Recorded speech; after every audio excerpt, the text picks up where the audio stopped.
tous. Merci beaucoup de m'accueillir pour cette deuxième journée technique bâtiment économie circulaire donc organisée par Bâtilab. Alors je suis d'autant plus contente d'être ici parce que je suis originaire de Saint-Brieuc, donc ça me fait très plaisir d'avoir l'occasion de participer à cette journée. Euh,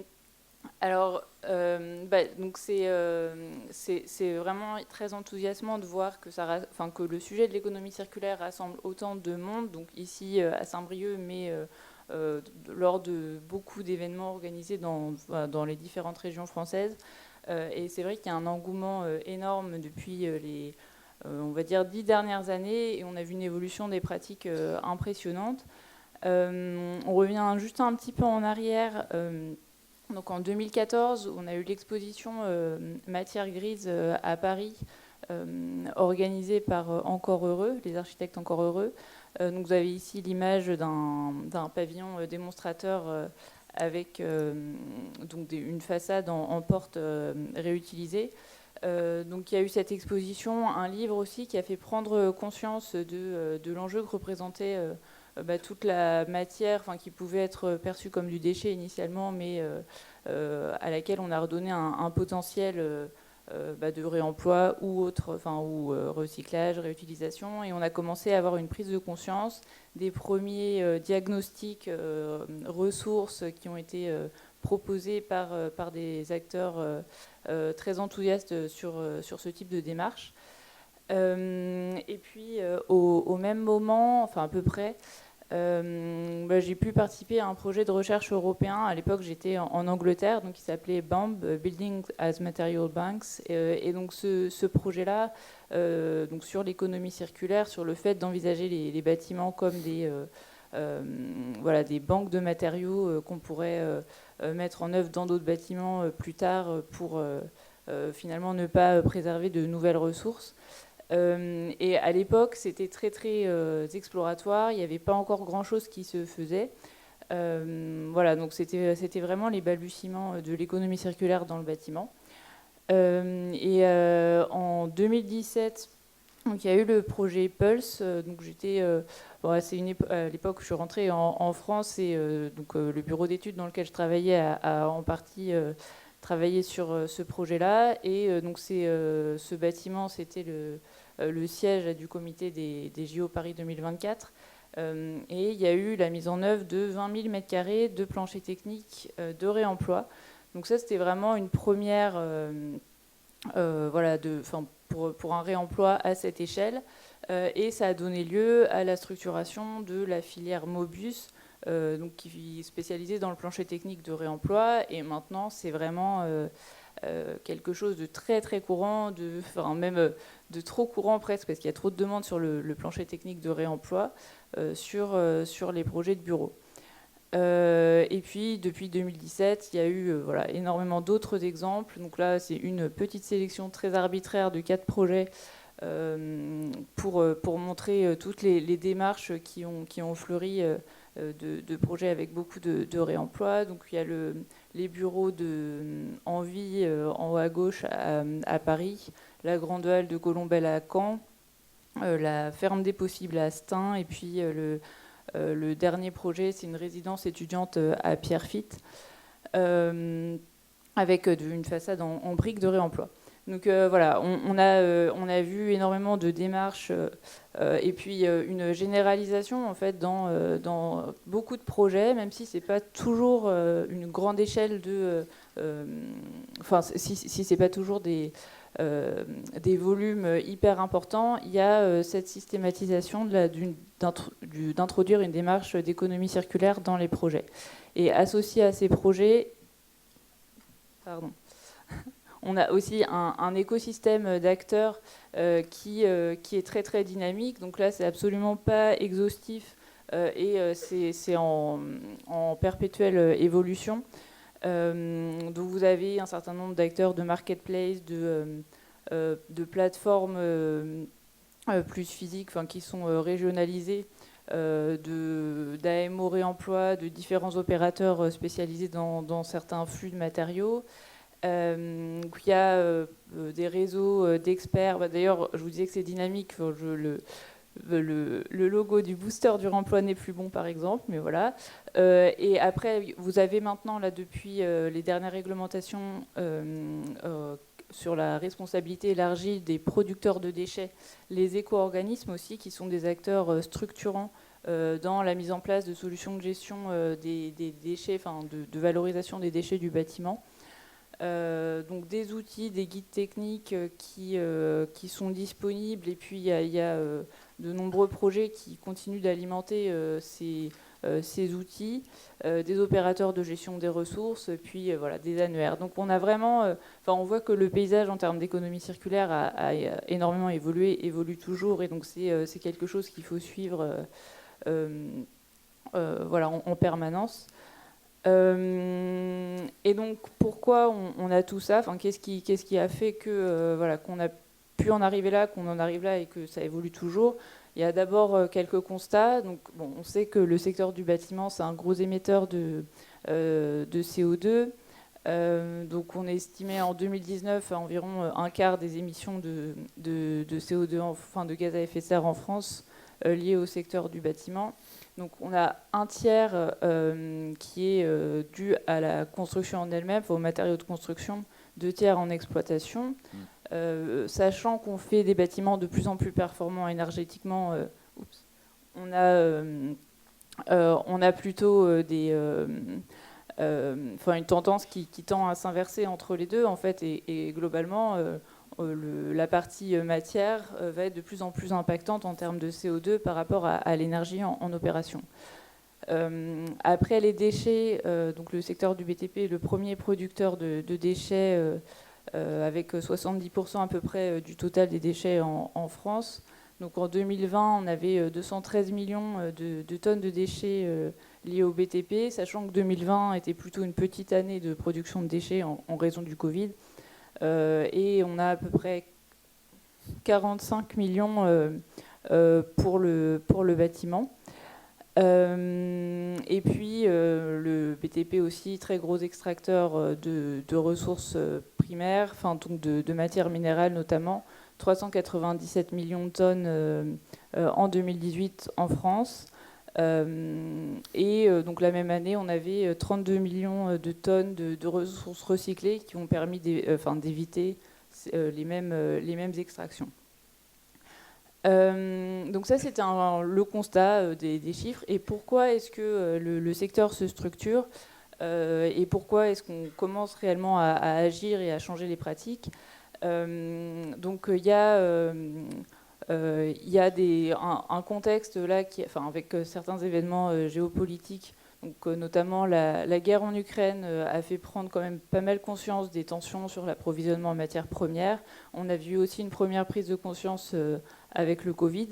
Et après, on a un paysage réglementaire aussi qui incite vraiment les acteurs à changer de pratique en termes de gestion des ressources. Donc vous avez notamment la réglementation environnementale 2020 qui incite complètement à se tourner vers des matériaux plus bas carbone, et les matériaux réemployés notamment sont comptabilisés comme ayant un impact carbone nul. Donc forcément ça incite à se tourner vers le réemploi. Après, donc, la loi climat et résilience a introduit une notion d'étude d'évolutivité des bâtiments pour allonger la durée de vie des bâtiments. On a aussi la filière REP qui se met en place avec donc, la responsabilité élargie des producteurs de déchets du bâtiment et qui vise à valoriser au mieux les déchets du bâtiment, donc à les réemployer ou les recycler et à structurer le maillage territorial. Donc il y a également le diagnostic PEMD qui est rentré en vigueur. Donc ça, c'est au travers de la loi AGEC, anti-gaspillage pour une économie circulaire. Je ne vais pas faire le tour de toutes les lois, mais en tout cas, il y a vraiment énormément d'évolutions et beaucoup de facteurs incitatifs. Et puis, on s'oriente aussi vers l'introduction de critères d'économie circulaire dans la future réglementation environnementale. Et il y a des groupes de travail qui vise à à développer des nouveaux indicateurs sur plusieurs thématiques pour aller plus loin que la RE 2020. Donc il y a le projet CAP 2030, peut-être que certains d'entre vous sont inscrits aux travaux, et donc on aura des nouveaux indicateurs sur l'économie circulaire. Et enfin, on a aussi une évolution des règlements des produits de construction européens, avec un volet réemploi qui va entrer en ligne de compte. Alors aujourd'hui, c'est les balbutiements, on ne sait pas concrètement ce que ça va donner, mais ça va être une évolution importante. Ensuite, alors l'économie circulaire, là j'ai parlé plusieurs fois de réemploi, un peu de recyclage. Il faut bien garder en tête que c'est pas que ça, et donc c'est vraiment un concept multifacette. Donc on a une définition de l'ADEME qui introduit 7 piliers de l'économie circulaire. Donc le premier étant l'extraction, l'exploitation durable des ressources. Le second, l'éco-conception, donc comment être plus sobre, comment envisager les différents impacts environnementaux associés. Il y a un minuteur dans la présentation, je crois. Pardon. Et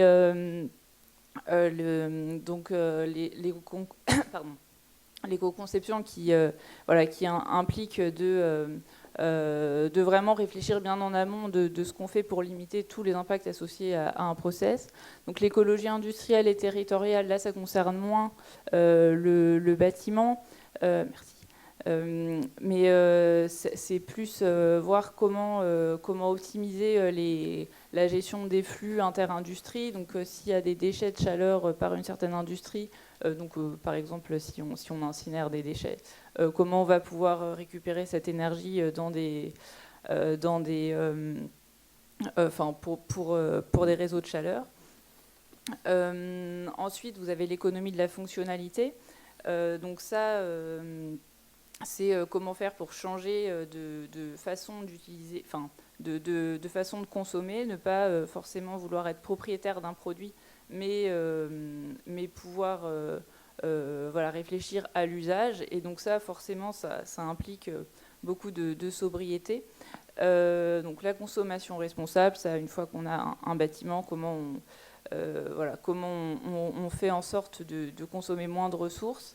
Puis le pilier de l'allongement de la durée d'usage qui nous concerne pas mal, puisque on va avoir tout ce qui est à l'échelle composant, réemploi notamment, mais à l'échelle bâtiment, l'évolutivité, la démontabilité des composants pour pouvoir les réemployer, pour pouvoir mieux transformer les bâtiments. Et puis enfin le recyclage qui est quelque chose auquel on pense peut-être plus facilement. Élodie Massé, vous pouvez revenir sur cette slide, j'en profite parce que c'est un très bon schéma très simple. Je vais faire un petit exercice avec vous. Est-ce que par levée de main, je vais citer les piliers et vous levez la main si ça vous concerne dans votre activité, je trouve ça intéressant.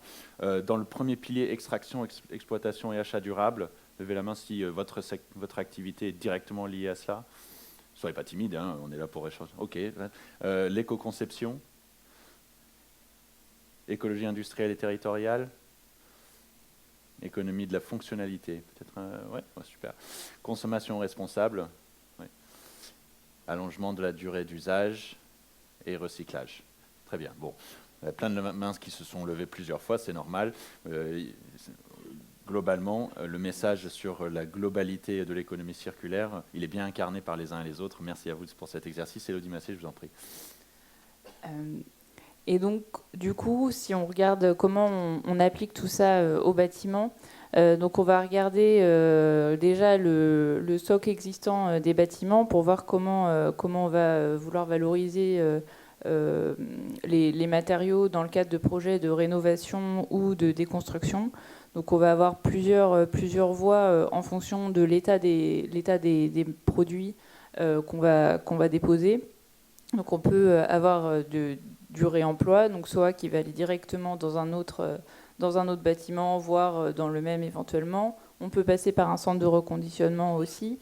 Et puis après, pour ce qu'on ne peut pas réemployer, on va avoir des voies de recyclage donc qui vont avec de la matière qui va pouvoir être introduite. Alors éventuellement dans des nouveaux produits de construction, ça pourra être aussi dans d'autres types de produits.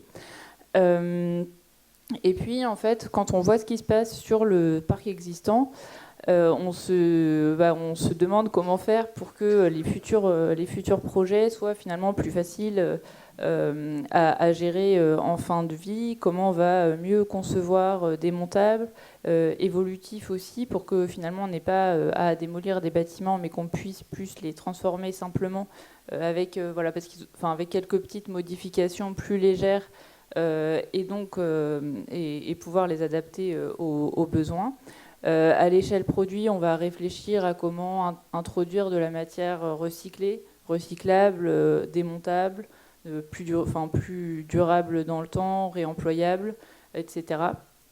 Et puis, on va aussi inscrire tout ça dans un contexte territorial. Donc, c'était l'autre sens. Pardon. Donc, les grands enjeux...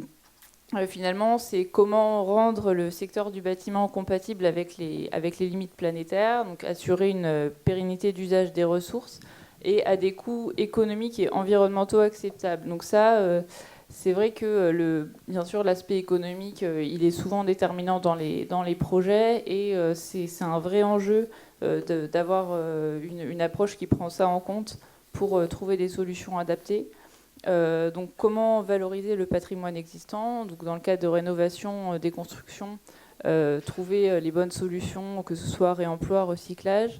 Et puis après, donc là on va parler plus d'économie de la fonctionnalité, comment on re-questionne le modèle existant de consommation du bâti ou consommation des produits, et comment on accompagne en fait les acteurs dans la transformation des business models pour une approche plus circulaire.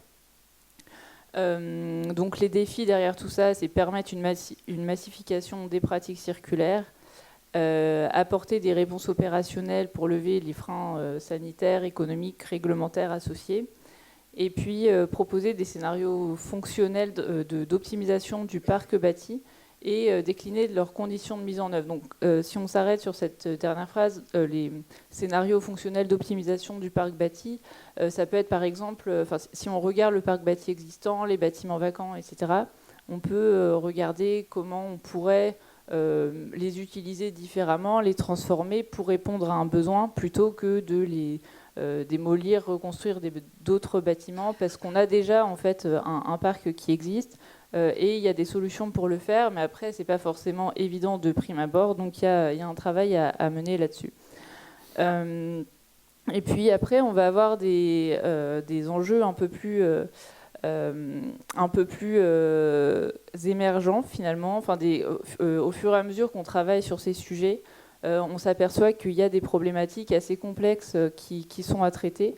Notamment la sécurisation des pratiques de réemploi ou recyclage. Donc en fait, on va être confronté à des gisements de matières qui ne vont pas être constants du tout, que ce soit pour le réemploi ou le recyclage en fait. Pour le réemploi, c'est qu'on va pouvoir avoir des matériaux assez divers et on va vouloir, des produits qui sont d'origine diverse, et on va vouloir prouver les mêmes performances pour les réintroduire dans un bâtiment.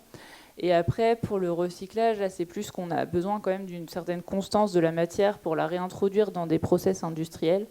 Et donc, c'est pas forcément simple d'avoir des gisements multiples pour caractériser cette matière.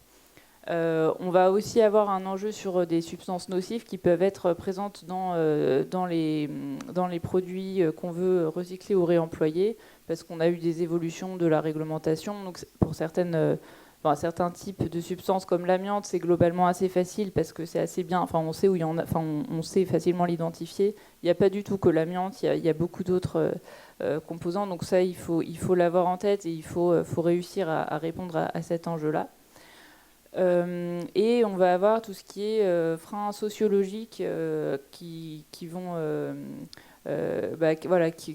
émerger en fait. Donc on s'aperçoit que sur le réemploi notamment, c'est pas forcément acceptable par tous d'avoir des produits réemployés dans les bâtiments ou voire même des matières recyclées. C'est pas toujours si évident. Pour les assureurs, les bureaux de contrôle, on va aussi avoir parfois des réticences à accepter des matériaux circulaires. Alors pas toujours, hein, et puis il y en a qui sont très ouverts. Il y a pas du tout de, enfin voilà, c'est pas un frein insurmontable, mais il faut trouver comment convaincre. Et après, à l'échelle du bâtiment ou du quartier, si on parle plus d'économie de la fonctionnalité ou voilà, de nouvelles façons d'utiliser les bâtiments, là, on va avoir des changements d'habitude à introduire et c'est pas forcément facilement accepté. Et on va aussi avoir des barrières technico-réglementaires à tout ça, donc notamment finalement sur tout ce qui est transformation du parc. Il y a tout simplement les règles d'urbanisme qui souvent peuvent venir freiner des projets de transformation parce que ce type d'usage n'a pas été prévu. Et donc voilà, faut réussir à répondre à tous ces sujets-là. Et donc je pense que pendant la journée d'aujourd'hui, il y aura un certain nombre de réponses, de sujets qui seront traités lors des tables rondes et puis des ateliers de cet après-midi. Voilà, donc merci beaucoup pour votre attention. Et je vous retrouve de toute façon, pour certains, dans le cadre de la présentation du projet Spirou sur la sécurisation des pratiques de réemploi. Restez avec nous de toute façon. Merci Elodie. Merci. Je remercie la compagnie par Rémi Baucher pour des questions dans la salle. Je crois qu'il est ouvert, mais s'il n'est pas ouvert. Donc on peut poser des questions. On a une dizaine de minutes pour poser des questions, répondre avec Elodie Massé. J'ai une première, en attendant que la première main se lève. Est-ce que cette tendance qui s'inverse sur construction, c'était un tiers des émissions de gaz à effet de serre, l'exploitation, c'était 2 tiers des émissions de gaz à effet de serre dans le bâtiment. La tendance inverse, c'est une bonne nouvelle parce qu'on devient de plus en plus performant sur des bâtiments bas carbone, ou est-ce que c'est la mauvaise nouvelle, une combinaison des deux, que ça devient de plus en plus carboné, entre guillemets, d'extraire des ressources? Je vous laisse réfléchir pendant que les mains se lèvent. On va prendre quelques questions en même temps. La première main qui se lève, je sais que c'est la plus difficile, mais je sais qu'il y en a qui bouillonnent avec des questions. Par ici, par là. Oui, merci madame, donc au milieu. Merci Rémi. On va lui faire circuler le micro. Ça vous va si on fait 2 questions? Vous voulez répondre tout de suite? Oui, je peux, à la limite. Allez-y, je vous en prie. Alors, je pense que, en fait, c'est plutôt une bonne nouvelle.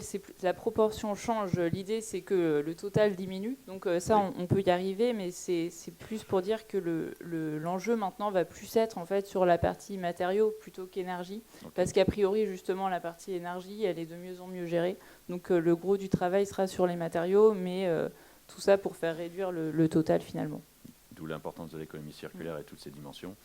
Madame, vous aviez la main levée, merci. Bonjour.